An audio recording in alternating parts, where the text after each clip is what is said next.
Break के बाद आप सभी का बहुत स्वागत है सी न्यूज़ भारत में। नमस्कार, मैं हूं रत्ना। वक्त हो गया उत्तर प्रदेश बुलेटिन का। बात होगी हापुड़ की, जहां शराब ले जा रहे युवकों को रोकने पर पुलिस कर्मियों से मारपीट, साथियों को बुलाकर सिपाहियों पर हमला कर आरोपी फरार हो गए। साथ ही बात करेंगे मुरादाबाद के, जहां पूर्व जिला पंचायत सदस्य जरीफ मलिक द्वारा सपा छोड़कर आजाद समाज पार्टी ज्वाइन करने से विधानसभा 26 ठाकुर द्वारा की राजनीतिक सरगर्मियां तेज हो गई हैं। तमाम खबरों पर विस्तार से चर्चा करेंगे। खबर बंदायूं से है, जहां बिलसी थाना क्षेत्र अंतर्गत सिरतोल गांव में रात्रि के समय अज्ञात चोरों ने घर में घुसकर नकदी और लाखों रुपयों के जेवरात चोरी कर लिए। सुबह जब परिवार के लोगों को घटना की जानकारी हुई तो उन्होंने तुरंत डायल 112 पुलिस को सूचना दी। सूचना मिलने पर पुलिस मौके पर पहुंची और प्रार्थना पत्र के आधार पर अज्ञात चोरों के खिलाफ मुकदमा दर्ज कर लिया गया। वही पीड़ित परिवार के अनुसार घर से लगभग 50,000 रुपए नकद और कीमती जेवरात चोरी हुए हैं, जिससे परिवार को भारी नुकसान हुआ है और वो गहरे सदमे में है। पुलिस मामले की जाँच में जुटी हुई है। मेरे मैके से बनी है। आपके घर वालों ने क्या बताया, कैसे चोरी हुई? मेरे मम्मी पापा ने तो यही बताया कि बेटा गेट हम उठे तो गेट खोल लो, बक्सो खोल लो, चोरी है गई तुम्हारी चीज दिख रही। यहाँ कितने लोग रहते हैं घर में? जे मम्मी पापा और भाभी ही है तो घर पर बस 3 ही लोग थे? हाँ, मुझे तो सुबह 7-8 बजे फोन कराया, जब मैं 10-11 बजे आई हूँ। किसी पे शक है? ऐसे भैया हम किस पे शक करेंगे? पुलिस को जानकारी दे दी? पुलिस को जानकारी दी, पुलिस वाले अभी आए थे। तहरीर दी आपने लिख के? तहरीर अभी न दी है। कितने रुपए का लगभग माल आपका चोरी हुआ? परिणाम हो रहे क्या क्या चोरी हो गया? कुछ चीजें हैं, 50,500 रुपए नकद हैं और कुछ लल्ली की चीजें हैं हमारी। पाइन की पायली और गुच्छा हो, 2 जोड़ी कुंडल है और कंठी, गले की खड़ुआ है और मेरे बच्चन की चीजें हैं। अभी आप कहाँ आए? बिलसी आए हैं हम। कहाँ पर? बिलसी चौकी पे। थाना बिलसी चौकी। क्या करने आए? थाना ये तहरीर देने आए हैं। इससे पहले आपको सूचना दी? बंदायूं से सी न्यूज़ संवाददाता नईम की रिपोर्ट। खबर बाराबंकी से है, जहां मौलवीगंज मोहल्ले में लगभग 100 साल पुरानी नीम का पेड़ तेज बारिश और हवा के कारण टूटकर गिर गया।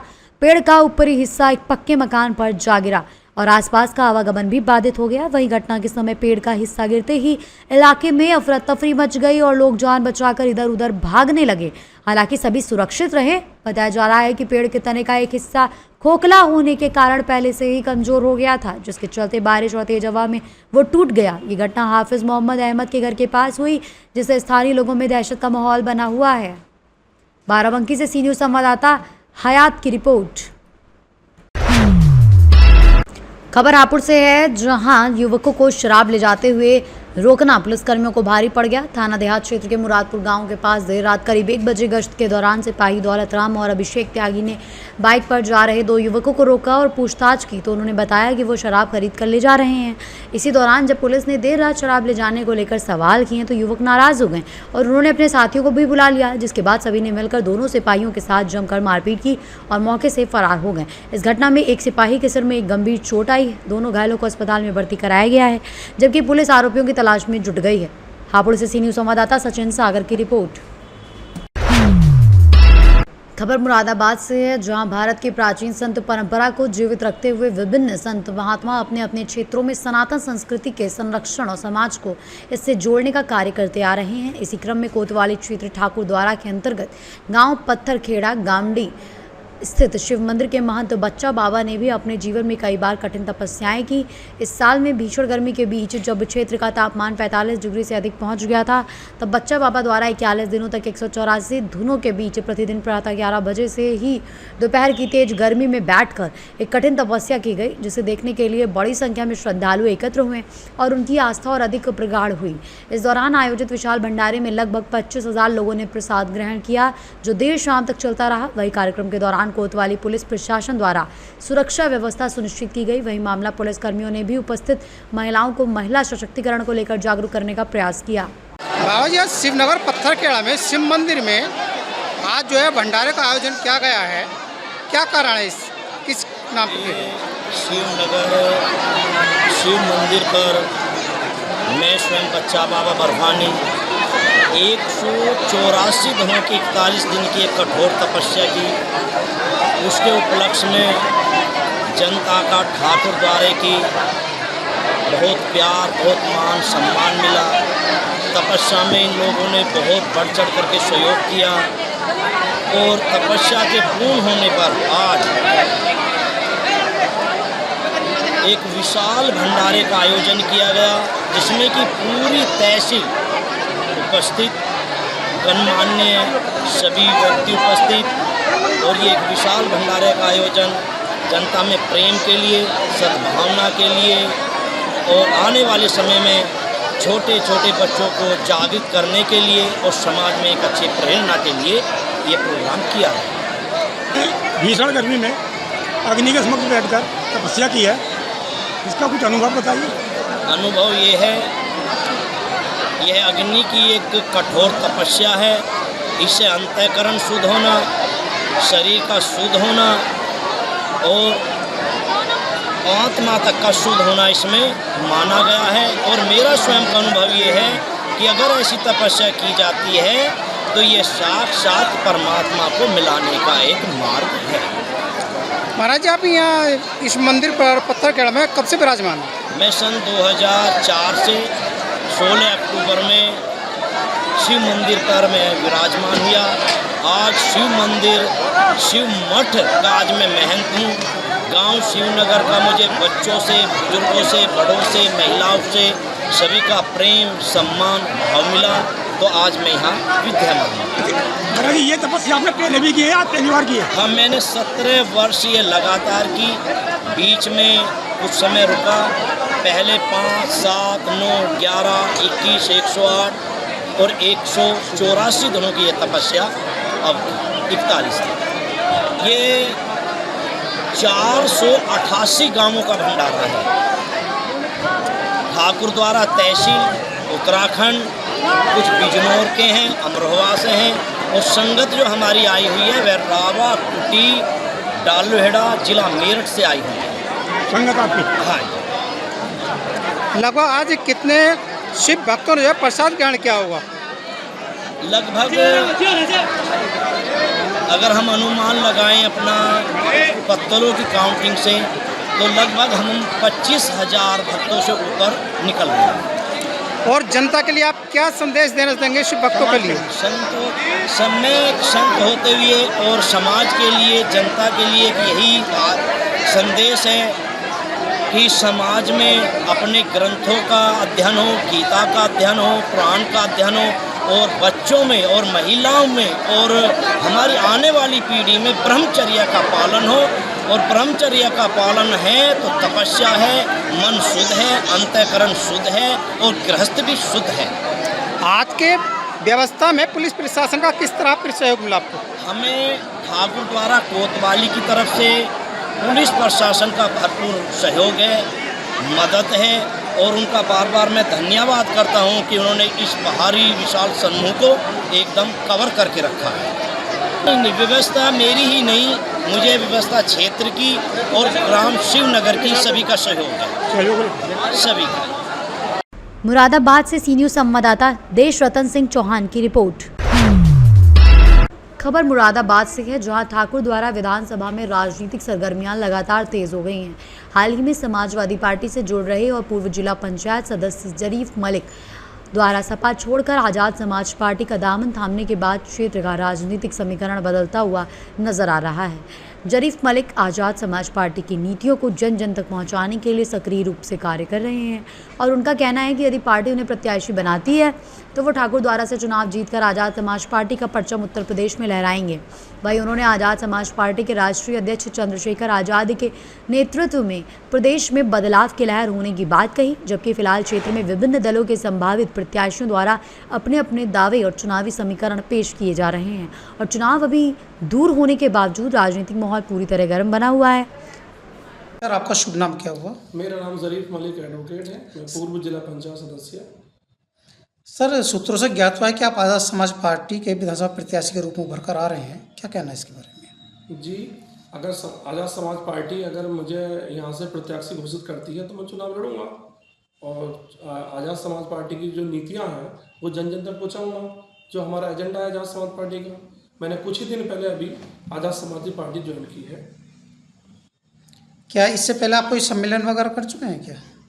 मैं विधानसभा 26 क्षेत्र का गांव है एक सलगड़ा परम, तो मैं वहां गया था और मैंने वहां कार्यकर्ता सम्मेलन किया है। मुझे बहुत अच्छा लगा। वहां ऐसी समाज जो अनुसूचित जाति का समाज, मुस्लिम समाज और अन्य पिछड़ा वर्ग समाज है, वो सभी वहाँ लोग मौजूद थे और सभी ने अपनी भावनाएं जो है आज़ाद समाज पार्टी के प्रति व्यक्त की हैं। यदि आपको जनता चुनाव में आपको जीत मिलती है तो आपका मुख्य एजेंडा क्या रहेगा जनता के लिए? देखिए, बिल्कुल जब हम चुनाव लड़ेंगे तो जनता पे हमें पूरा भरोसा है। हमें जनता चुनाव जिताएगी और हम ठाकुर द्वारा से एक नया इतिहास रचेंगे, क्योंकि यहाँ पे आज़ाद समाज पार्टी पहली बार चुनाव लड़ने जा रही है और हमारी जीत निश्चित है, क्योंकि हमारे राष्ट्रीय अध्यक्ष का जो एजेंडा है वो बिल्कुल साफ है। दलित, मुस्लिम और पिछड़ा सबको एक साथ लेकर चलने का है और यहाँ पे जीत निश्चित होगी, क्योंकि यहाँ पे बहुत अच्छी तादाद में अनुसूचित जाति का वोट और मुस्लिम वोट और ओबीसी का वोट बहुत अच्छी तादाद में है और यहाँ से सीट बिल्कुल निश्चित जीतेंगे हम लोग। सर, इससे पूर्व आप जो है समाजवादी पार्टी के और बहुत चर्चित चेहरे थे और आपने आज़ाद समाज पार्टी ज्वाइन की है, तो उसको छोड़ने का कारण क्या रहा? नहीं, देखिए, वैसे तो कोई खास कारण नहीं है। असल में क्या है, कुछ दिनों से आज़ाद समाज पार्टी धरातल पर बहुत अच्छा काम कर रही है और अभी वर्तमान में 2024 का जो लोकसभा चुनाव हुआ था उसके बाद में समाजवादी पार्टी धरातल पर कोई काम नहीं कर रही है, मुस्लिमों के प्रति कोई आवाज़ नहीं उठा रही है और एक आज पूरे देश में केवल एक ही नेता है जो एससी समाज और अल्पसंख्यक समाज के लिए जो खुलकर बोल रहे हैं, उनकी आवाज़ खुलकर उठा रहे हैं। इसलिए आज़ाद समाज पार्टी की नीतियों से प्रभावित होकर मैंने ये निर्णय लिया है। सर, अभी पूर्व में कुछ समय पहले जो अनुसूचित जाति के वर्ग था उसके साथ जो है कुछ विवाद हुआ था और उसमें जो आज़ाद समाज पार्टी ने बहुत बड़ी भूमिका निभाई थी, उसके विषय में क्या कहेंगे? जी हाँ, अगर यहाँ कहीं भी दलित समाज के साथ अगर कोई गलत व्यवहार होता है, किसी के द्वारा किसी का शोषण किया जाता है, तो आज़ाद समाज पार्टी का यही सबसे बड़ा एजेंडा है कि दलित समाज के साथ या मुस्लिम समाज के साथ हम कोई भी गलत काम नहीं होने देंगे। अगर कोई इनको दबाता है, कोई बिना वजह परेशान करता है, कोई इनको शोषण करता है, तो आज़ाद समाज पार्टी उनका बेशक जो है पूरी तरीके से आवाज़ उठाएगी और उनके साथ रहेगी। अच्छा, यहाँ पर पहले से जो है बीजेपी और समाजवादी पहले पार्टी फाइट में रहती थी, इस बार किस तरह का मुकाबला होगा? देखिए, अब जो है बीजेपी का भी यहाँ कोई मुकाबला नहीं है और ये समाजवादी पार्टी का भी कोई मुकाबला नहीं है। हालांकि अभी नए नए प्रत्याशी लगे हैं अपने जो है घोषणा के लिए कि हमें पार्टी टिकट दें, लेकिन आज जब उस आज़ाद समाज पार्टी की एक लहर चल रही है पूरे प्रदेश में, आज एक लहर है, क्योंकि हमारी सत्ता परिवर्तन यात्रा हमारे राष्ट्रीय अध्यक्ष द्वारा चलाई जा रही है। उस यात्रा को देखते हुए जितनी भीड़ और जितना पब्लिक का जन सैलाब उन रास्ता में यात्रा में मिल रहा है, तो मैं समझता हूँ यहाँ पे किसी का कोई मतलब नहीं है, यहाँ एक तरफा जीत होगी आज़ाद समाज पार्टी की। सर, हमारे चैनल के माध्यम से आप जनता के लिए क्या संदेश देना चाहेंगे? देखिए, आपके चैनल के माध्यम से मैं यही है कि आज़ाद समाज पार्टी अगर मुझे प्रत्याशी घोषित करती है तो मैं अपनी ठाकुर द्वारा की आवाम विधानसभा क्षेत्र के सभी मतदाताओं से अपील करता हूं कि एकजुट होकर और आज़ाद समाज पार्टी के हाथों को मजबूत करें और हमारे राष्ट्रीय अध्यक्ष के हाथों को मजबूत करें, ताकि जो है उत्तर प्रदेश में एक नई लहर, विकास की लहर दौड़ सके और आज एक नया इतिहास रचा जाए। सर, जैसे कि बीजेपी का कार्यकाल चल रहा है काफ़ी समय से, यदि सत्ता परिवर्तन होने के विषय में आप क्या कहेंगे? देखिए, बीजेपी की जो नीति हैं वो सब लोग जान चुके हैं। बीजेपी की जो नीतियां हैं, उन नीतियों से जो है आज पब्लिक खुश नहीं है। आज उन नीतियों से त्रस्त आकर, जातिवाद से त्रस्त आकर पब्लिक उग गई है और ये आपने देखा होगा, अभी एक सोशल मीडिया पर एक टेरर चल रहा है कॉकरोच जनता पार्टी का, तो आज एक लहर हो गई है देश में बदलाव की। अगर बीजेपी से लोग संतुष्ट होते या वोटर संतुष्ट होते देश के, तो आज ये लहर नहीं चलती। आज लहर चल रही है हमारी आज़ाद समाज पार्टी की और आज़ाद समाज पार्टी 2027 में सरकार बनाएगी। Thank you sir. सर, अपने राजनीति में आए हुए कितना समय हो गया? और देखिए, मेरा जो राजनीतिक घराना है वो 2005 में फादर ग्राम प्रधान बने थे, फिर 2000 जो है 15 में फादर ग्राम प्रधान बने थे और मैं पहली बार जिला पंचायत सदस्य बना था। 2015 से रहा था मैं, और 2021 में भी जो चुनाव में कोरोना हो गया था, बहुत मिनिमम वोटों से मैं चुनाव हारा था, जिसमें हॉस्पिटल में जो है भर्ती होने की वजह से मैं चुनाव हारा था।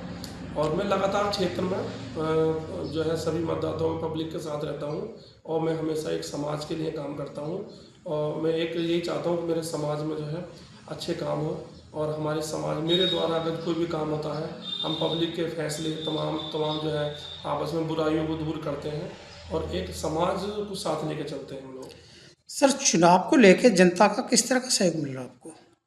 देखिए, अभी जब से जनता को पता है कि मैंने आज़ाद समाज पार्टी ज्वाइन की है, तब से लोग बधाई दे रहे हैं मुझे और मुझे उम्मीद भी है जनता से पूरी, क्योंकि जनता को चाहिए एक अच्छा क्षेत्रीय नेता जो जनता की बात सुन सके, जनता के साथ चल सके, जनता के साथ कंधे से कंधा मिला कर सके। क्योंकि यहाँ के जितने भी लीडर हैं आपको पता ही है, ज़्यादातर झूठी बातें करते हैं और झूठे एजेंडे लेकर लोगों के वोट लेकर अपने घर बैठ जाते हैं। जनता के साथ खड़ा कोई नहीं हो सकता, लेकिन मेरी उम्मीद है, मेरी पूरी कोशिश है कि मैं जनता के साथ हमेशा खड़ा रहूँगा और जनता मेरा साथ देगी तो मैं अपनी जनता के साथ कभी शोषण नहीं होने दूंगा, ये मेरा वादा है। सर, जो 2027 का चुनाव आने वाला है उसमें जो है इस बार जो है कई लोग आए हुए हैं नए बनकर अलग अलग पार्टी से, तो इस तरह के चुनाव को लेकर आपका किस तरह का अनुमान है? देखिए, पहली बात तो यह है कि अभी पार्टियों ने जो है अपने प्रत्याशी घोषित नहीं करे हैं, सभी संभावित प्रत्याशी हैं, लेकिन मैं समझता हूँ इस ठाकुर द्वारा में अब त्रिकोणीय मुकाबला होगा और इस त्रिकोणीय मुकाबले में जो है आज़ाद समाज पार्टी को फायदा होगा। आज़ाद समाज पार्टी यहाँ से अपना विधायक बनाएगी जो विधानसभा पहुँचाएगी। मुरादाबाद से सीनियर संवाददाता देश रतन सिंह चौहान की रिपोर्ट। बुलेटिन में फिलहाल इतना ही। देश और दुनिया की तमाम बड़ी खबरों के लिए देखते रहिए सी न्यूज़ भारत।